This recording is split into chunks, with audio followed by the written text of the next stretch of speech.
पटना, बिहार। देश के लोकप्रिय शिक्षक और यूट्यूबर खान सर अब अपनी शिक्षा सेवा को एक नए क्षेत्र में ले जा रहे हैं।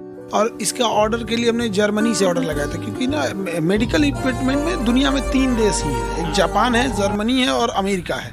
तो जर्मनी से तो आज ही सावन के सोमवार के दिन ही मुंबई पोर्ट पे आ गया यहाँ पर। और ये इस बार उनका मिशन है गरीब और जरूरतमंद लोगों को सस्ती और बेहतर स्वास्थ्य सेवाएं उपलब्ध कराना। बिहार जैसे राज्य में जहां लाखों लोग आर्थिक तंगी के कारण इलाज से वंचित रह जाते हैं, ये पहल उम्मीद की एक नई किरण है। खान सर ने अपने इस महत्वाकांक्षी स्वास्थ्य अभियान को बिहार के प्रमुख त्योहारों के साथ जोड़कर शुरू करने की योजना बनाई है। इसका उद्देश्य है कि हर चरण में लोगों को किसी न किसी महत्वपूर्ण स्वास्थ्य सुविधा का लाभ मिल सके और ये सेवा न केवल शहरों में बल्कि गांव-गांव तक पहुंचे। तो आज सोमवारी था और सावन का और अंतिम सोमवार था, और आज का दिन हम लोग के लिए अच्छा इसलिए है क्योंकि हमने गरीब लोगों के लिए डायलिसिस मशीन के लिए हमने स्थापना करने के बहुत दिन से सोच रहे थे। पहला चरण पवित्र सावन माह में शुरू होगा। इस दौरान बिहार के हर जिले में सस्ते डायलिसिस सेंटर खोले जाएंगे। यहाँ जर्मनी से आयातित अत्याधुनिक डायलिसिस मशीनें लगाई जाएंगी, जो उच्च गुणवत्ता और सटीकता के लिए मशहूर है। इसका मकसद है कि किडनी रोग से पीड़ित गरीब मरीज बिना आर्थिक बोझ के अपना इलाज करा सके। दूसरे चरण में नवरात्रि के अवसर पर एक हाईटेक ब्लड बैंक की शुरुआत होगी। ये ब्लड बैंक जापान से मंगाए गए आधुनिक उपकरणों से लैस होगा, जो रक्त की सुरक्षित जांच, भंडारण और आपात स्थिति में तुरंत उपलब्धता सुनिश्चित करेगा। खास बात यह है कि यह सुविधा ग्रामीण इलाकों तक भी पहुंचेगी, जहां खून की कमी के कारण अक्सर मरीजों की जान पर बन आती है। दिवाली के मौके पर एक आधुनिक निजी अस्पताल का उद्घाटन होगा। यह अस्पताल निजी अस्पतालों जैसी उच्च गुणवत्ता की सुविधाएं देगा, लेकिन इलाज और दवाओं के लिए केवल सरकार द्वारा तय की गई दरें ही वसूलेगा।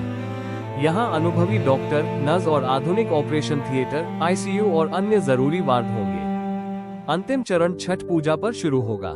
इसमें जर्मनी, जापान और अमेरिका से आयातित नवीनतम मशीनों से सुसज्जित एक एडवांस डायग्नोस्टिक सेंटर की स्थापना होगी। इससे बीमारियों का सही और समय पर पता लगाया जा सकेगा, ताकि शुरुआती चरण में ही इलाज संभव हो सके। इस योजना की सबसे खास बात इसका वित्तीय मॉडल है। इसे दान या सरकारी सहायता से नहीं, बल्कि खान सर के छात्रों द्वारा दी जाने वाली फीस से चलाया जाएगा। इस तरह शिक्षा से मिली आय सीधे समाज की सेवा में बदली जाएगी।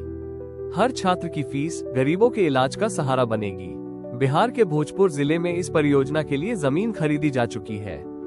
अस्पताल और अन्य सुविधाओं के निर्माण की योजना ऐसे तैयार की गई है कि यह पूरी तरह आधुनिक मानकों के अनुसार हो, जहां साफ सफाई, मरीजों की सुविधा और तेज सेवा पर खास ध्यान दिया जाएगा। खान सर का कहना है कि इस पहल के पीछे उनकी अपने राज्य से गहरी जुड़ाव और यहाँ की समस्याओं की गहरी समझ है। उन्होंने बचपन से ही देखा है कि कैसे इलाज के अभाव में लोग परेशान होते हैं और कई परिवार कर्ज में डूब जाते हैं। अब जैसे कोई डायलिसिस का मरीज है, उसकी किडनी फेल हो गई है और उसको हम हर मंथ 40 से 50 हज़ार लगेंगे। अब कोई सब्जी बेचने वाला है, कोई ठेला चलाने वाला है, उसको तो नहीं है पैसे। अब उसका गार्जियन, उसके घर वाले देख रहे हैं कि अब इसको डायलिसिस नहीं हो सकता है, क्योंकि हर मंथ हम कहाँ से लाएंगे, घर द्वार गहने बिकेंगे। फिर देखेगा कि अब 15 दिन बाद, 20 दिन बाद इंसान की मृत्यु इसके करीब आ रही है। तो एक गरीब इंसान मौत को आते हुए देख रहा होता है और दिखता है कि उसके पिता, उसके दादाजी को लेके जा रही है मृत्यु, केवल पैसे की वजह से। उनका लक्ष्य है कि किसी भी गरीब को केवल पैसों की कमी के कारण इलाज से वंचित न रहना पड़े। ये पहल केवल इमारतें बनाने या मशीनें लगाने तक सीमित नहीं है। ये गरीबों को सम्मान के साथ इलाज का अधिकार देने की दिशा में एक बड़ा कदम है। विशेषज्ञों का मानना है कि सस्ती दरों पर उन्नत चिकित्सा सेवाएं देने का यह मॉडल पूरे देश के लिए एक प्रेरणा बन सकता है। स्थानीय समुदाय भी इस पहल का स्वागत कर रहा है। त्योहारों से जुड़े हर चरण से लोगों में जागरूकता और अपनापन बढ़ेगा। ये तरीका न केवल सेवा को लोकप्रिय बनाएगा, बल्कि लोगों को समय पर जांच और इलाज के लिए प्रेरित भी करेगा।